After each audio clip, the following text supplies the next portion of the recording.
Je vous salue Marie, pleine de grâce, le Seigneur est avec vous. Vous êtes bénie entre toutes les femmes, et Jésus, le fruit de vos entrailles, est béni. Sainte Marie, Mère de Dieu, priez pour nous pauvres pécheurs, maintenant et à l'heure de notre mort.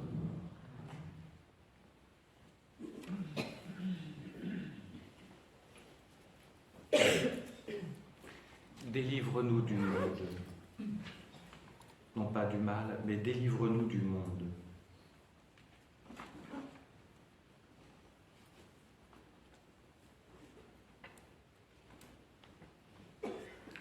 Cela nous permet de clore ce balayage sur les trois grands ennemis de l'âme, le démon, la chair et le monde. Nous avons déjà évoqué les deux premiers. Et je vous propose une dernière considération sur le monde. Et c'est intentionnellement que je vous ai mis « Délivre-nous du monde ». À propos du monde, précisons qu'il ne s'agit pas du monde qui nous entoure, les personnes, puisque Jésus nous demande de tout faire pour les aimer. Ça va d'ailleurs être l'évangile de ce jour.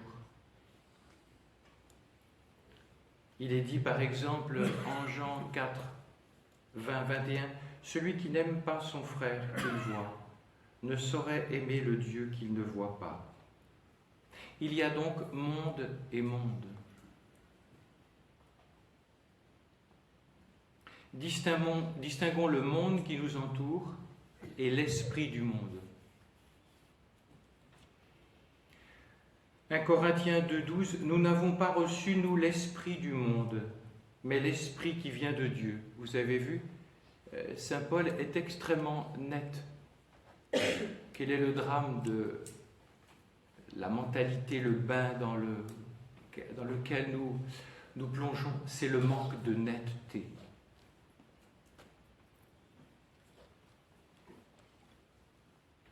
Si tout fidèle du Christ est appelé à aimer les personnes, même ses ennemis, et même celles qui enseignent des erreurs.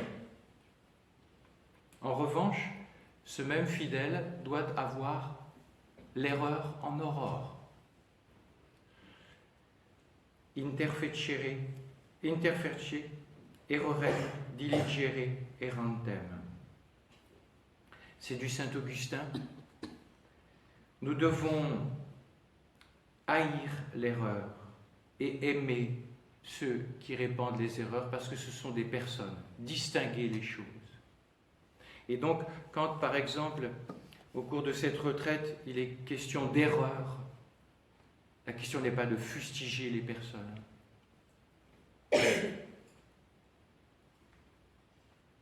Jean 2, 16.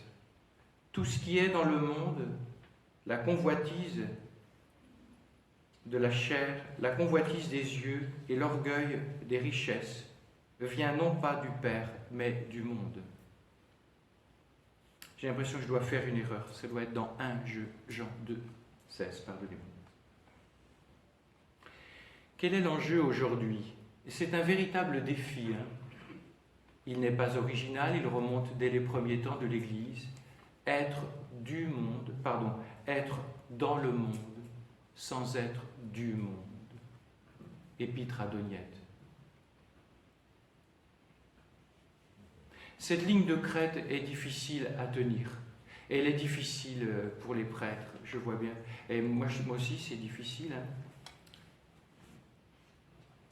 Il y a une très grande tentation, comme dit le pape François, de mondanité. De la mondanité. Ce n'est pas la fréquentation des salons, c'est d'épouser le monde. Écoutez, je suis tombé sur une parole de lui, il n'y va pas avec le dos de la cuillère, vous le connaissez. Ceci, c'est un peu une possession diabolique de salon, disons cela. Et c'est ce que le diable fait lentement dans notre vie pour changer les critères, pour nous pousser vers la mondanité. Il s'immisce dans notre façon d'agir et nous nous en rendons compte difficilement. Ça, c'est intéressant. Et ainsi, cet homme devient un homme mauvais, un homme oppressé par la mondanité, et ceci est ce que veut le diable, la mondanité. C'est ainsi que l'on devient des chrétiens tièdes, des chrétiens mondains, avec un mélange, avec son langage que nous connaissons, une Macédoine, entre l'esprit du monde et l'esprit de Dieu. Je ne sais pas s'il y a de la mayonnaise, mais il y a au moins la Macédoine. Nous avons déjà fait allusion dans l'ascèse de délestage à une certaine prise de recul par rapport à des modes de vie du monde. Cette conférence viserait plutôt à prendre de la distance par rapport à un style de vie, de pensée, de l'esprit du monde contemporain.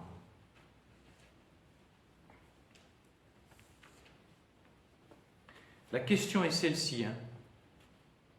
Comment demeurer authentiquement catholique dans le monde actuel? Car c'est un rouleau compresseur. Première grande partie.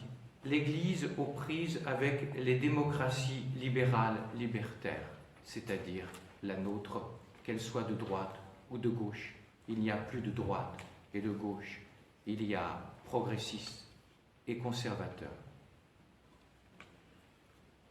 L'extrême centre, comme disent certains, la liste politique, c'est un gros mélange d'une droite qui veut se faire pardonner d'être de droite, donc qui est de gauche au niveau libertaire.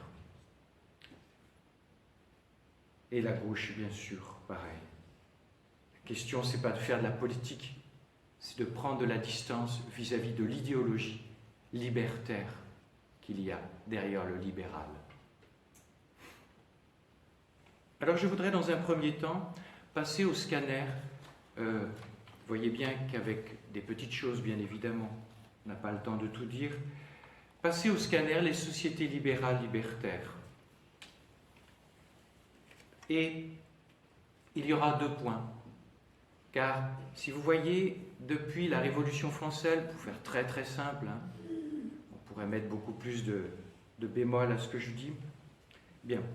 Depuis la Révolution française, en gros, il y a 2 grands mots, de l'émancipation à la transgression.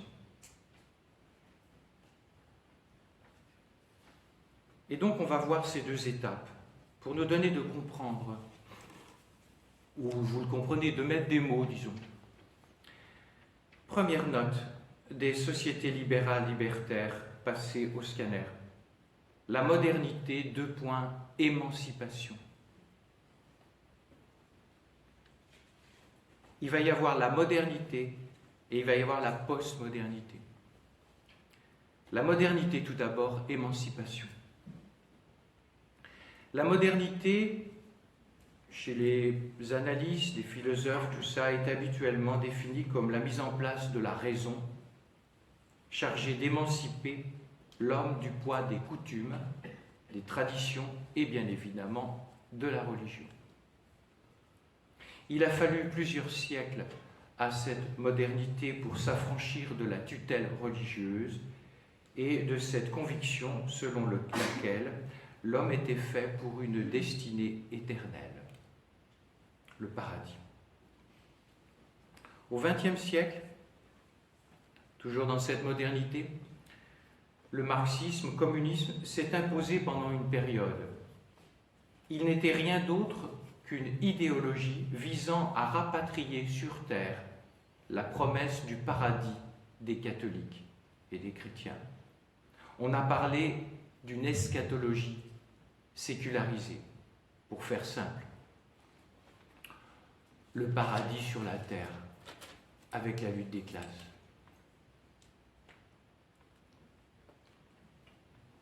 Comprenez bien, derrière le marxisme, c'est le ciel détourné. Avec la chute du mur de Berlin, nous sommes entrés dans la modernité absolue. C'est assez amusant parce que tous ces penseurs, Fukuyama, voilà. Et tous les politiques ont gobé du genre. Donc, vous comprenez, c'est un universitaire. Mais ils ont gobé, mais de droite, de gauche, chez nous, vous les trouverez. Moi, j'ai gardé les citations, c'est à mourir de pleurer, quoi. En gros, la thèse de Fukuyama, c'est ça y est, c'est la fin du monde avec la démocratie, la chute du mur de Berlin. Ça y est, c'est l'ère de paix qui va arriver. Et là, c'est tout récent, avec le truc de l'Ukraine. Qu'est-ce qu'on voit? On a anesthésié les gens en leur faisant croire qu'il n'y avait pas de dramatique de l'histoire. Et elle revient à fond les ballons.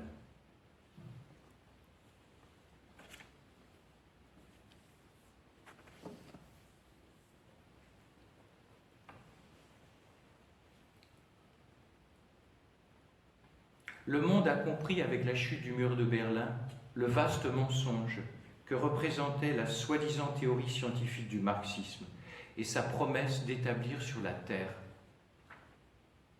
un ciel, une égalité. Je n'ai pas le temps de développer. Tiens, sur le site, si ça vous intéresse, j'ai fait un papier sur le wokisme. Dites-vous bien que le marxisme n'est pas mort, ce n'est pas la Chine. Le marxisme s'est mélangé au libéralisme. Vous trouvez un papier, vous pouvez le télécharger. Ne vous inquiétez pas, je ne suis pas spécialiste de la question, c'est quelques lectures que j'ai réunies. Je me suis dit que ça pouvait peut-être alerter une certaine prise de conscience. De nos jours, l'important n'est plus d'avoir un projet de société. Regardez, il n'y a plus de projet de société. Regardez l'effondrement du syndicalisme. Nos politiques de droite n'ont plus de projet de société, c'est de la gestion. Aujourd'hui, ce qui compte, parce qu'il faut bien une idéologie, c'est le bougisme, dit Taguieff. Bouger pour bouger. L'idéologie du progrès, c'est-à-dire l'important, c'est le progrès. Si vous voulez, ça ressemble au sketch de Raymond DeVos. Vous vous rappelez, vous aimiez, non? Assez sympa, avec ses formes généreuses et sa gouaille. Vous vous rappelez le sketch Sens giratoire? Oui, je vois qu'il y en a qui rigolent. Donc je resitue au cas où. Donc c'est un gars qui arrive dans un sens giratoire, puis il y a plein de flics, il y a des avenues pour en sortir, puis on lui dit, ben non, c'est sens interdit. Alors le gars, il tourne. Et c'est exactement la situation actuelle du « en marche ». Il faut se mettre en marche. On ne sait pas où on va en marche. Et à l'intérieur de l'Église, c'est la même chose. Certains discours, parfois, sur la synodalité. L'important, c'est de se mettre en marche. Mais mon père, où est-ce qu'on va? Oh, c'est pas important. Vous voyez, c'est étonnant comme le monde peut rentrer dans certains discours d'Église. La société aujourd'hui a renoncé à la destinée. Elle se condamne et elle condamne les gens à tourner en rond, à consommer du progrès pour le progrès, avec interdiction de demander si ce progrès est un bien pour l'humanité, style transhumanisme, style avortement, que notre cher président veut faire passer au niveau de l'Europe. C'est de la nouveauté pour de la nouveauté. C'est le progressisme puissance 1000. Attention, regardez bien l'idéologie du progrès actuelle. C'est du progrès pour le progrès, pour que tu ne vois pas que le progrès c'est une impasse. C'est une sorte de drogue. Toutes les lois vont passer, les amis. Toutes les lois iniques vont passer. C'est une liberté érigée en absolu, persuadée qu'en s'affranchissant de la tutelle religieuse, jugée obscurantiste, elle allait enfin pouvoir être maître de sa destinée. Aujourd'hui, on commence à mesurer. Même la chanteuse un peu borderline, Lio, dit, hein, c'est intéressant parce que c'est quand même un portrait. Elle a vu le problème avec ses filles et elle a osé dire, elle est marrante pour ça, moi j'avoue qu'elle me fait marrer, elle a osé dire, bon bah, l'idéologie 68 c'est de la vérole quoi. Hein. C'est intéressant quand on entend des gens du showbiz te dire ça. Il est interdit d'interdire. Voilà. Cours camarade, le monde ancien est derrière toi. Vous avez tout ça en filigrane dans les discours politiques. Le phénomène gilet jaune, ce qu'on appelle les démocraties illibérales, groupe Visegrad, c'est une réaction, vraisemblablement une réaction contre les dérives totalitaires des démocraties libérales, contre le pourrissement de démocraties qui n'en ont plus que le nom de démocratie.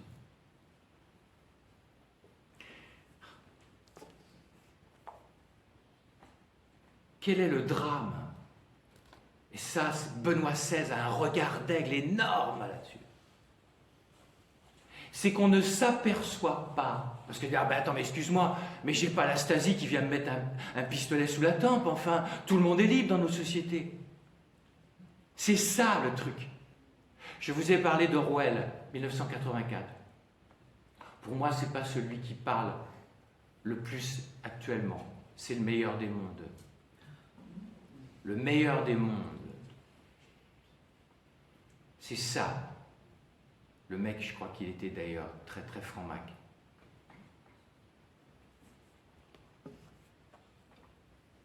Maintenant, la post-modernité, c'est-à-dire notre monde actuel. Et là, vous mettez 2 points, non plus l'émancipation, mais la transgression.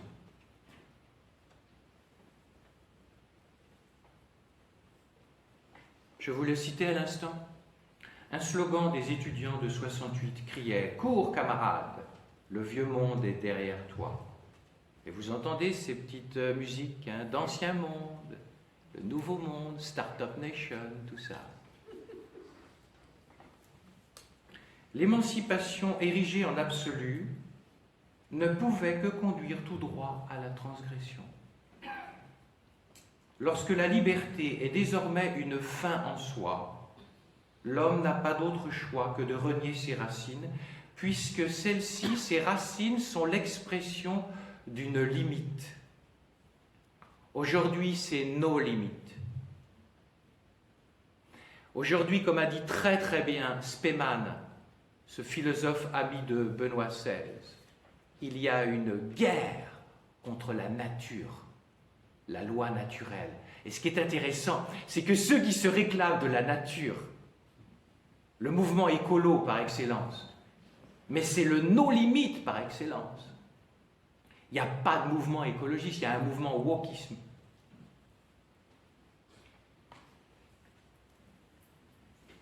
Il est désormais intolérable qu'une détermination naturelle ou culturelle vienne brimer la liberté. Ainsi, au nom de la sacro-sainte liberté, dans cette société déracinée, toutes les identités traditionnelles doivent être combattues. Identité religieuse, identité nationale. L'attaque contre l'histoire de France, qu'elle n'aurait pas de roman national, c'est cela. Identité sexuelle, n'en parlons pas. La transgression est aujourd'hui l'expression merveilleuse, parfaite de la liberté. Et plus la transgression est énorme, plus la liberté éprouve un sentiment d'accomplissement. Et on commence à voir à l'intérieur des groupes qui demandaient l'émancipation, voilà, c'est des oppositions, parce que c'est un non-sens, voyez-vous. Alors, aux États-Unis, on commence à percevoir, par exemple, les enfants avec les théories du gender qui demandent un changement de sexe et qui, au bout d'un certain temps dans l'adolescence, redemandent un rechangement de sexe.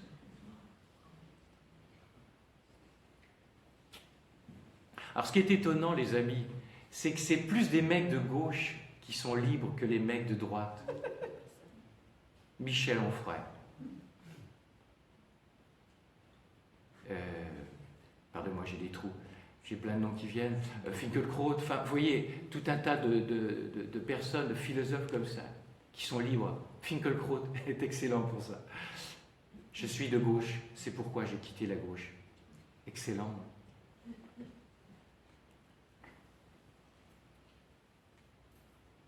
L'histoire n'est pas une semelle de plomb.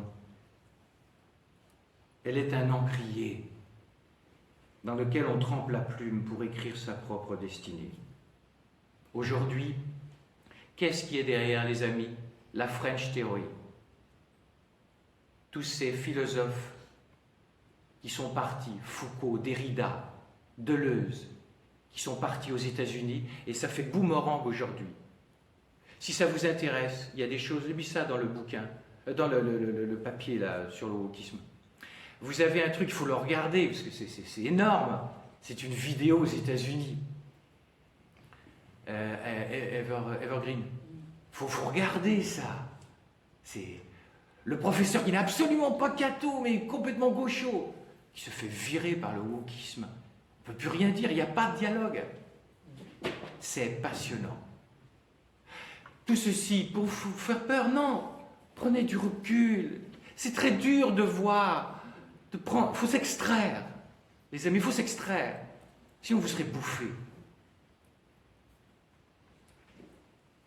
Et donc, la French Theory, d'ailleurs, c'est intéressant parce que notre ami cardinal Sarah en parle dans son dernier livre sur le prêtre. Et il dit ça attaque le prêtre dans son identité. La French Theory est rentrée dans une partie de l'Église.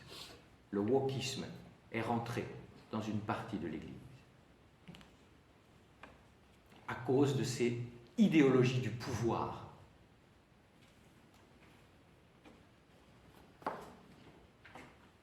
Tout doit être déconstruit aujourd'hui. Tout.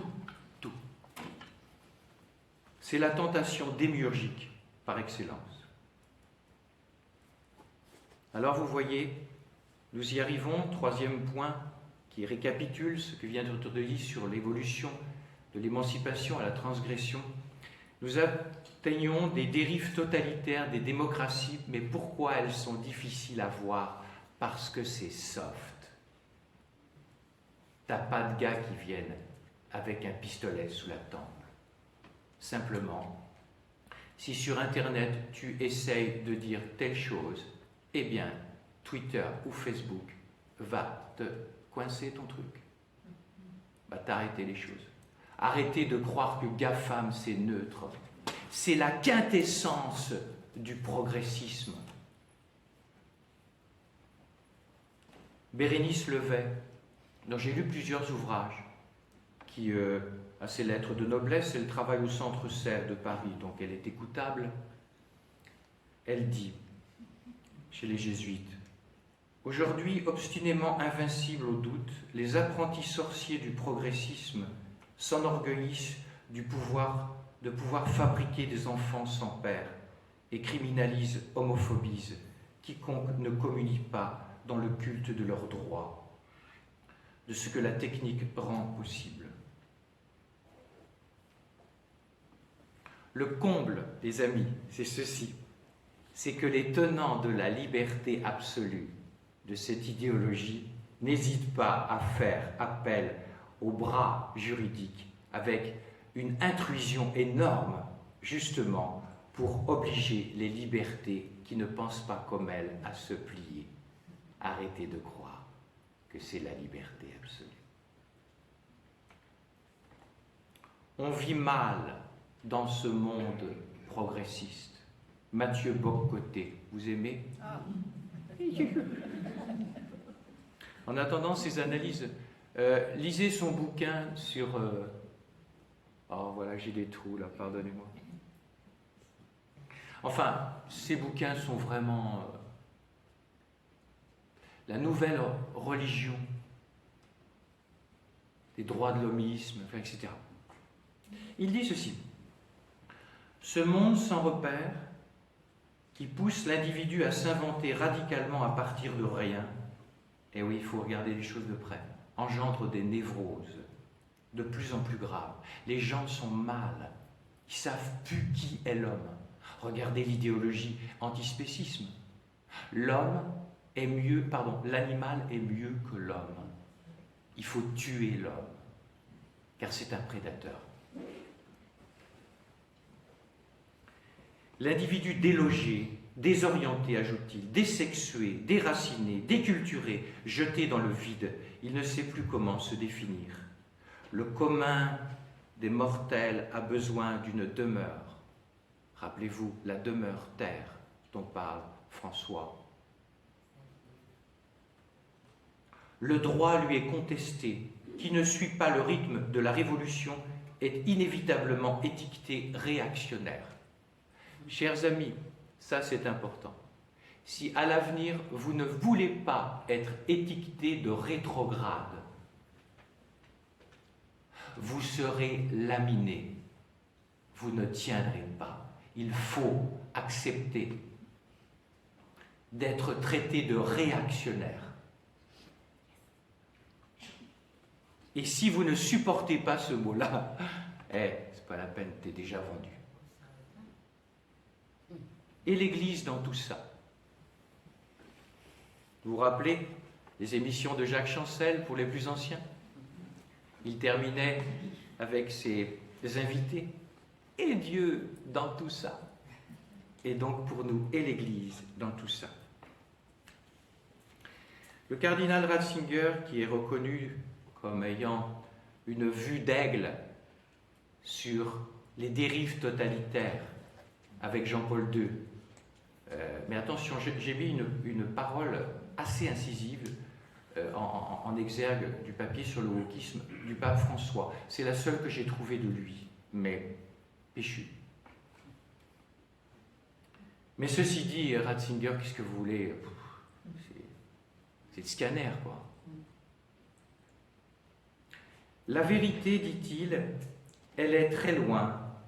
Elle ne montre pas son pouvoir, mais l'opinion dominante est présente et exerce un pouvoir dominant. Si par hasard je ne pensais pas comme tout le monde, comme la masse, je serais décalé. L'être humain craint davantage la lueur voisine du pouvoir de l'opinion humaine que la lumière lointaine et non violente de la vérité. Waouh, vous ne trouvez pas ça? C'est du lourd, c'est formidable. Ainsi se soumet-il, l'homme moderne, au pouvoir de l'opinion dominante et devient-il son allié, l'un des diffuseurs? Il devient l'esclave de l'apparence.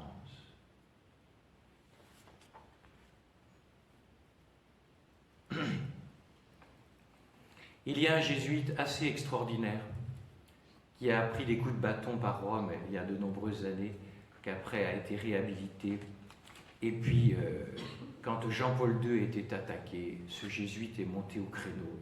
Il a eu des paroles assez extraordinaires de Lubac. Écoutez ce que dit de Lubac dans Paradoxe. Ça rebondit sur son confrère jésuite, c'est-à-dire François, qui parle de mondanité. Il a une parole forte. Quelle actualité d'une parole qui a été écrite il y a 30, 40 ans, 50 ans, je ne sais plus exactement. Quand le monde, dit le père de Lubac, pénètre à l'intérieur de l'Église, il y est pire que le monde tout court. Il n'a de celui-ci ni la grandeur dans l'éclat illusoire, ni cette espèce de loyauté dans le mensonge. Magnifique, non? La méchanceté, il ne l'a pas, et l'envie, reconnue d'avance comme sa loi. Quand le monde ecclésiastique est monde, il n'est du monde que la caricature. C'est le monde, non seulement en plus médiocre, dans le monde ecclésiastique mondain, c'est le monde non seulement en plus médiocre, mais encore en plus laid.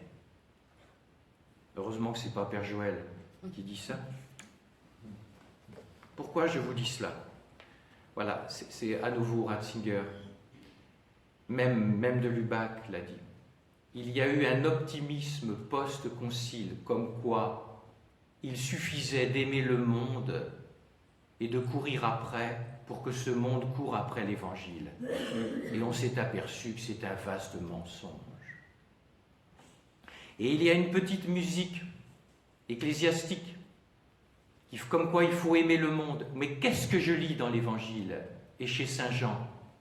Il faut aimer ce monde qui nous entoure, et Saint Jean dit qu'il faut haïr le monde, au sens de l'esprit du monde. Quand on entendra ce type de discours à l'intérieur de l'Église, ça sera crédible.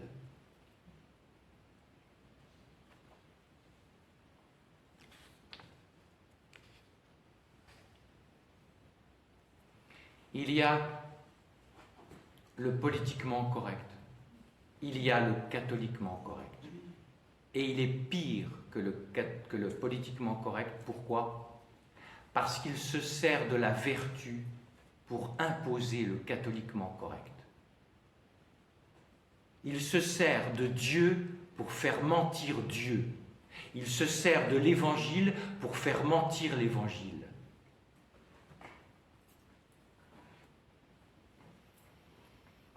Aujourd'hui, la morale de l'Église est à ce point marginalisée que les enseignants en théologie morale, fidèles à l'enseignement bimillénaire de l'Église, apparaissent aux yeux du monde, l'expression est de Joseph Ratzinger, comme un corps étranger, anachronique et gênant. Le futur Benoît XVI, dans son livre phare sur Entretien sur la foi, qui n'a pas pris une ride. S'ils veulent encore être crédibles, les experts occidentaux en théologie morale se trouvent placés devant une difficile alternative. Il semble qu'ils doivent choisir entre le désaccord avec la société et le désaccord avec le magistère.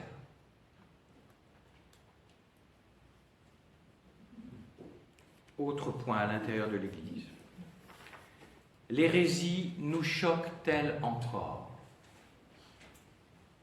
Et là, à nouveau, cardinal de Lubac.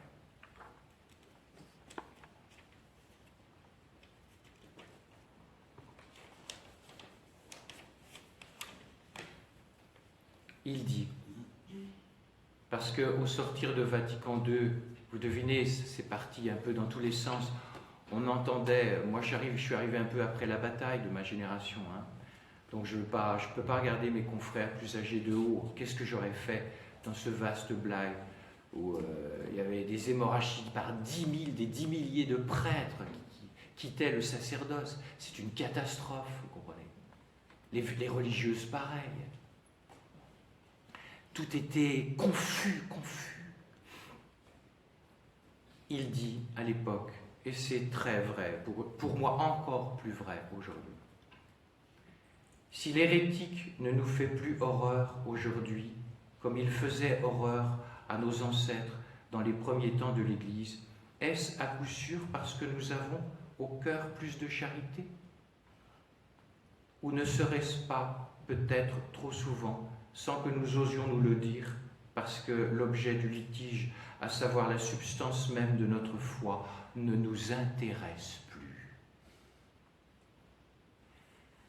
Hommes de foi trop habitués et trop passifs, peut-être les dogmes ne sont-ils plus pour nous le mystère dont nous vivons?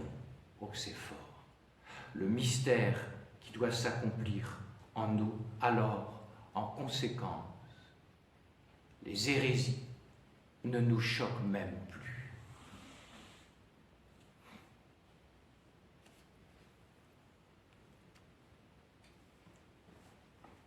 Autre trait aujourd'hui, voyez, une sorte de musique qu'on entend à droite à gauche. Ne venez pas me dire que c'est partout, mais non, pas partout. Mais on entend ça. La tentation du réformisme. Si vous ne le voyez pas, je vous en ai fait allusion, et ça me gêne de dire cela, parce que la tunique de l'Église est déjà assez déchirée. Ce n'est pas la peine d'en rajouter. Mais il y a des points où on ne peut pas suivre. Si vous pouvez suivre les thèses du chemin synodal de l'Église d'Allemagne, mais comment faites-vous? Mais vous êtes schizophrène.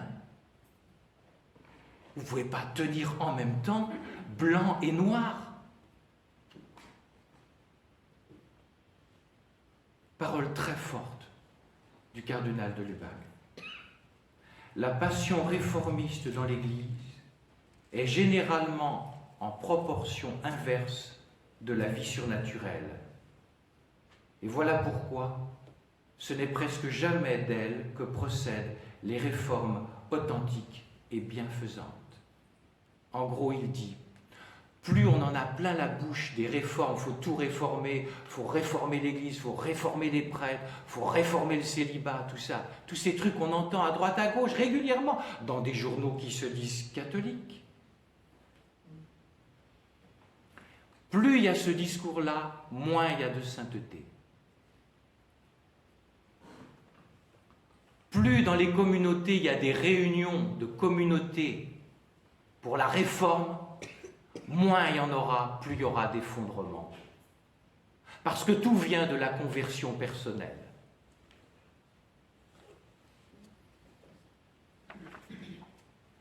Alors, avec cet état des lieux, prendre sur soi, et c'est le point le plus important, prendre sur soi les plaies de l'Église.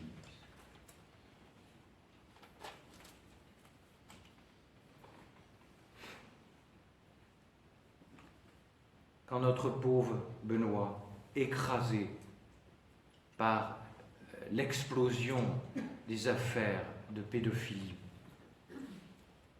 le lundi 20 décembre 2010,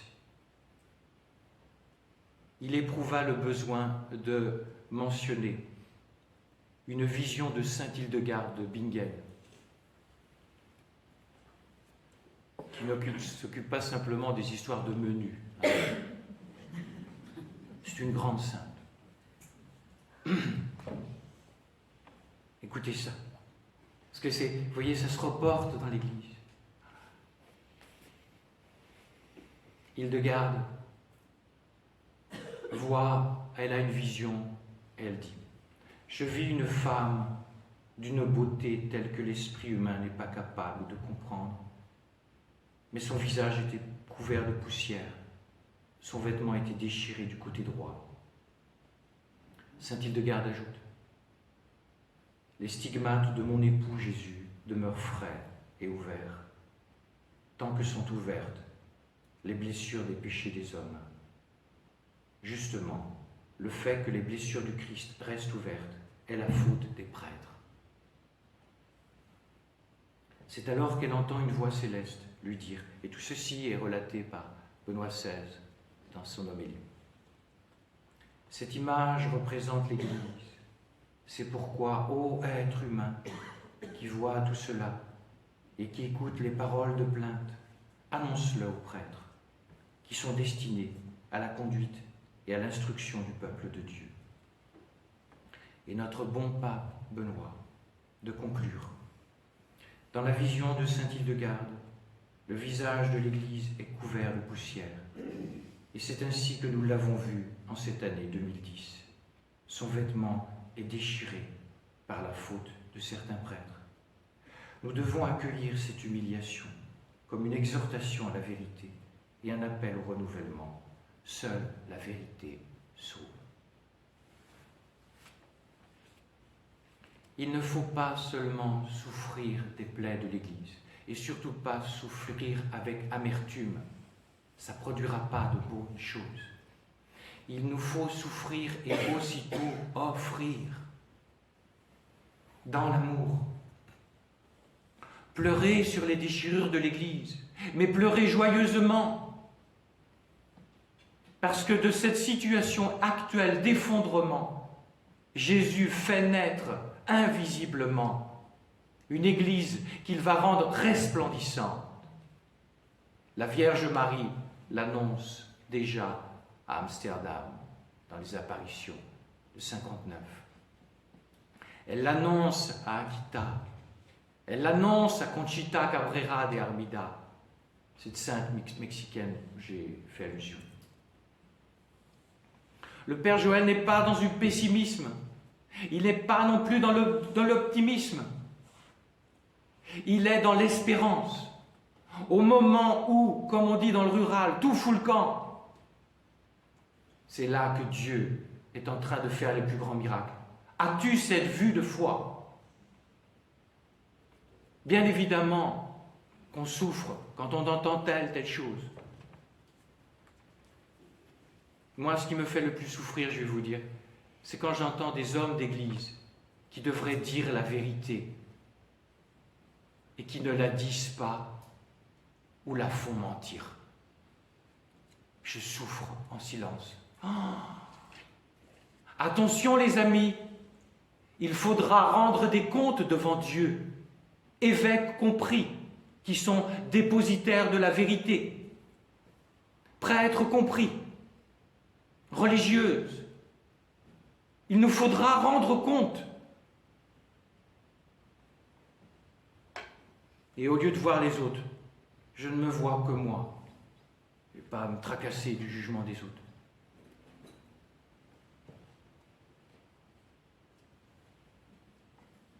Comment on trompe les gens, c'est ça qui est... pour moi, c'est une douleur terrible. J'adopte l'attitude du curé d'Ars. Il pleurait pour les pécheurs qui ne pleuraient pas. Il disait, les pauvres pécheurs. Quand l'un d'eux s'obstinait à ne pas se rendre et que le saint redoublait ses prières et ses pénitences. Je ne suis bien, disait-il délicieusement, que lorsque je prie pour les pécheurs. Et je voudrais vous partager quelque chose qui m'habite. Vous avez dû le comprendre, je l'ai laissé entendre. Le Père Joël n'est pas, je pense, de nature, peut-être que je me trompe parce qu'il m'a tellement changé, je trouve, mais je pense que je suis d'une nature inquiète, peureuse. Eh bien, j'ai une très grande paix. Quand j'entends tout ça, quand je vois tout ça, il me donne de voir ce qui va venir, ce qui vient maintenant, ce qui explose maintenant. Ça fait 20 ans que j'attends. C'est comme s'il m'avait donné de le voir. Je n'ai pas de vision. J'ai une très grande sérénité. Et je voudrais qu'elle soit la vôtre. Mais quelle est la clé? Le monde est dans la main de Dieu. Ça va péter. Le monde est dans la main de Dieu. L'Église est dans la main de Dieu. Et ajoutez à cela le mystère pascal. Il y a 2000 ans, au moment où au Golgotha tout le monde se barrait, il ne restait plus que Saint Jean et la très sainte Vierge. C'est eux qui faisaient la passation par leur sérénité au pied de la croix. Il est normal que tu souffres de choses dans ta paroisse, tout ça, dans l'église générale. Bon. Mais comment souffres-tu? Avec amertume, comme j'essaie de te le proposer? Et tu engendreras l'Église, pas avec de l'amertume, tu engendreras l'Église avec de la confiance, avec de l'abandon. Benoît a osé dire cela à un moment. Jésus, seul toi, peux sauver ton Église. Et c'est ça qui donne la paix, les amis. Mercedes, il y a 20 ans, on est allé dans plusieurs lieux. Elle avait déjà dans l'esprit vu les pataquès immoraux qu'il y avait. Mais je ne pouvais rien dire. Jésus lui a dit, lui a montré.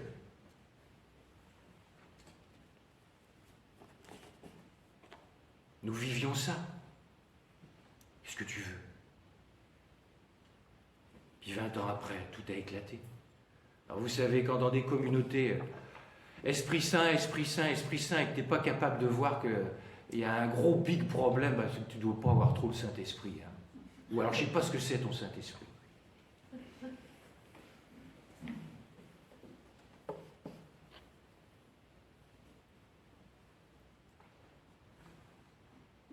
Deuxième grande partie. Elle est liée à ce qui vient d'être dit.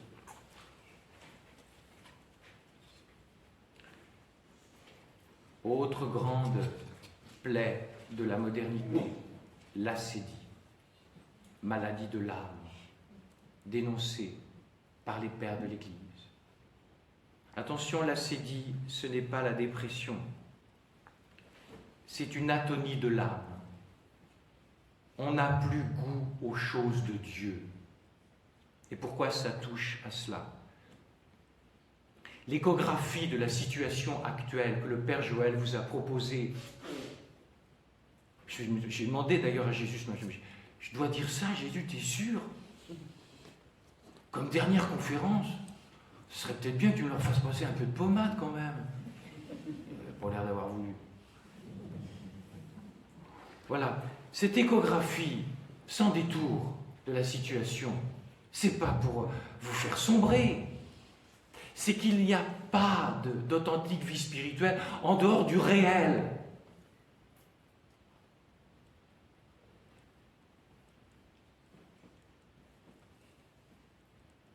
Écoutez ce que dit Xéri, cet auteur de « Prends soin de ton âme ». Donc ce n'est pas un truc catho, même s'il fait appel au Père de l'Église. C'est d'une belle sagesse. Il dit ceci sur la situation actuelle. L'homme moderne est revenu de tout. Alors ça c'est très vrai. Il rit de tout. Les guignols canal, l'esprit canal. Voilà. Et aujourd'hui c'est 8 avec le gars là, qui est complètement dans le progressisme. Tout est tourné en dérision. Pour tuer le temps, on voyage, on consomme, on se distrait, on papillonne, on zappe, on se gave de considérations futiles et superficielles, on s'hétérodie de sons et d'images. Certains de ceux qui en ont s'investissent exagérément dans leur travail, une drogue. GAFAM, tu loges sur les lieux. La Silicon Valley, que tout le monde adule. Mais tout ça remplit difficilement une vie. Beaucoup le ressentent, certains en souffrent. Alors mes amis, le temps vient. Je voudrais quand même vous citer quelque chose d'un peu gras, un peu lourd, hein, mais intéressant, de Xavier Emmanueli, ancien secrétaire d'État à l'action humanitaire. Tout se passe comme si, il y a environ 2 siècles, il veut parler en gros de la Révolution, nous avions rompu le contrat implicite avec Dieu et nous avions accepté le pacte du diable. Satan nous a proposé la puissance, la connaissance du bien et du mal et le bonheur éternel à condition que nous renoncions à Dieu. Nous avons renoncé à Dieu et le diable nous a exaucés. Mais nous arrivons au terme du pacte.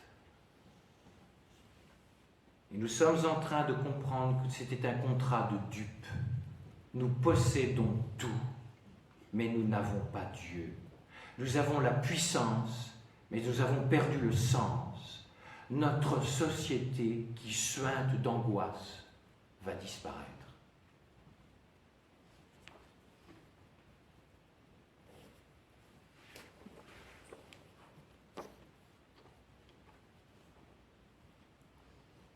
Saint Thomas d'Aquin, je vais faire très court, très simple, dit que le grand remède à l'acédie, c'est-à-dire à quoi bon, et qui gagne beaucoup de cathos, beaucoup de communautés religieuses. Il dit que le grand remède, c'est l'Eucharistie. Parce que tu ne peux pas désespérer du monde parce que Dieu ne désespère pas du monde. Non seulement il est venu dans le monde il y a 2000 ans, mais c'est le même qui vient à chaque messe, les amis. Comment peux-tu tomber dans le pessimisme? Comment peux-tu tomber dans la bile avec ce que tu vois dans le monde et dans l'Église, puisque Dieu rentre en toi. Il s'incarne en toi. Il dit Thomas d'Aquin, pris par le désespoir de l'ascédie, l'homme alors se relâcherait dans sa recherche de la béatitude, mais que Dieu ait voulu s'unir d'une union personnelle, la nature humaine prouve à l'évidence aux hommes la possibilité d'être unis à Dieu par l'intelligence en le voyant sans intermédiaire.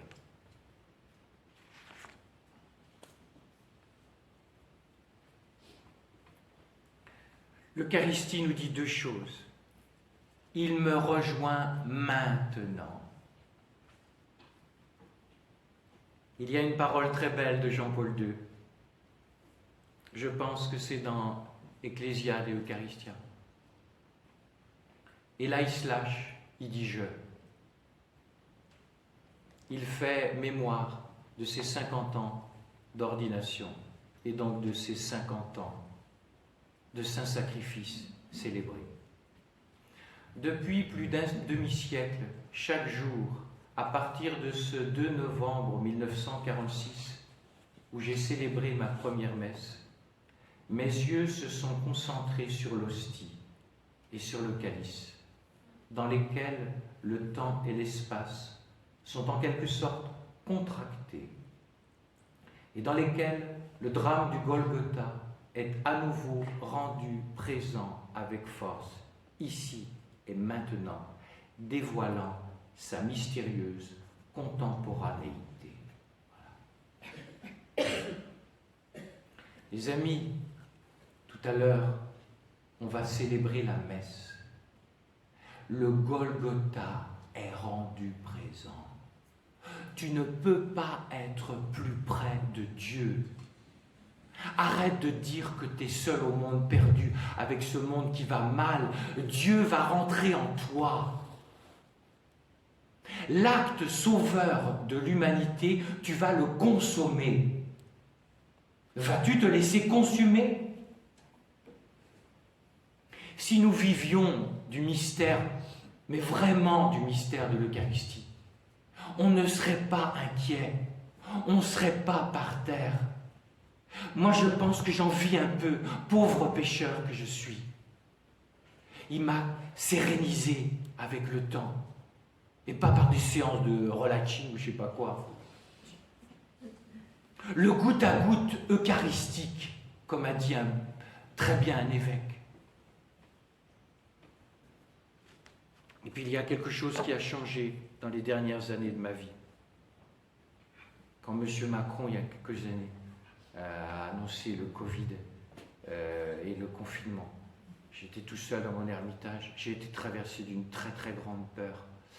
Oh, je ne sais pas si c'est mystique, je ne sais pas trop. C'est comme si j'ai vu la peur du monde qui venait. Et j'ai dit, mais ça me fait peur, Jésus. Viens me voir cette nuit. Je suis allé adorer 1 heure. J'ai fait ça 2 ou 3 jours. Enfin, 2 ou 3 nuits, plus exactement. Et là, j'ai été inondé de paix. Elle ne m'a plus jamais quitté. Et désormais, dans l'ermitage, vraiment, je ne vous demande pas de le faire. C'est simplement pour vous attirer à adorer. On n'adore pas un bout de pain. C'est Jésus. Depuis, je me lève toutes les nuits. Je célèbre la messe dans la nuit. Après, j'adore 1 heure. C'est pas toujours très glorieux, vous inquiétez pas. C'est pas l'extase. Puis après, dans la journée, je réadore 2 autres heures. J'ai vraiment le sentiment qu'il y a un goutte à goutte. Je vois les choses. Pas parce qu'il verrait le Père Joël qui serait à mais non, il ne voit rien. Il me donne de voir ce qu'il voit. Et extrême sérénité. Pourquoi? Rappelez-vous, ça a été cité cette semaine, dans une des lectures. Nul ne peut arracher les enfants qui sont dans la main de mon Père. Pourquoi tu t'inquiètes pour tes enfants? Dès que tu t'inquiètes, tu retires sans t'en rendre compte tes enfants de la main du Père. Moi, mes enfants, c'est les retraitants. Non pas que je regarde de haut, ben voilà, il y a une sérénité. Il y a une sérénité à chaque fois qu'ils sont accueillis. Je ne suis pas par terre du fait qu'ils sont par terre. Je ne suis pas froid, je prends, mais à ma place. Compassion n'est pas passion. Laissez la providence passer devant pour le monde, pour la situation de l'Église. Et cette paix vous sera distillée.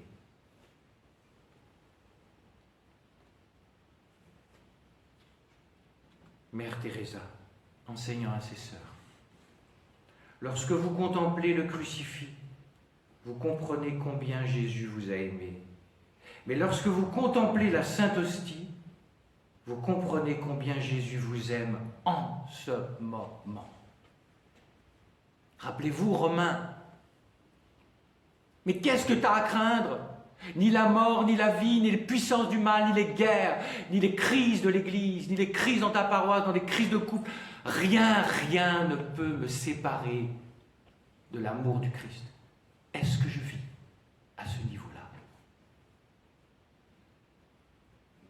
Il faut demander une sorte d'intraveineuse du sang de Jésus au quotidien. Il est là. C'était le grand cri du curé d'Ars. Les amis repartaient qu'avec ça. Il est là. C'est tout. Mais toi, sois là où il est là. Maman Marie, couvre notre petite famille, un peu élargie, je reconnais, que nous avons formée cette semaine. Couvre-les chacune de ton manteau, dans la mission et l'état de vie qui est le leur. Je te demande de poser ta main toute délicate sur les blessures de ceux et celles qui souffrent plus, parce que tu les appelles à plus d'abandon. Et puis, très sainte Vierge Marie, voudrais-tu greffer dans leurs yeux ton propre regard paisible, qui est le regard même que Dieu porte sur le monde, sur l'Église, sur chacune de nos vies. Ne craignez pas, n'ayez pas peur, j'ai vaincu le monde.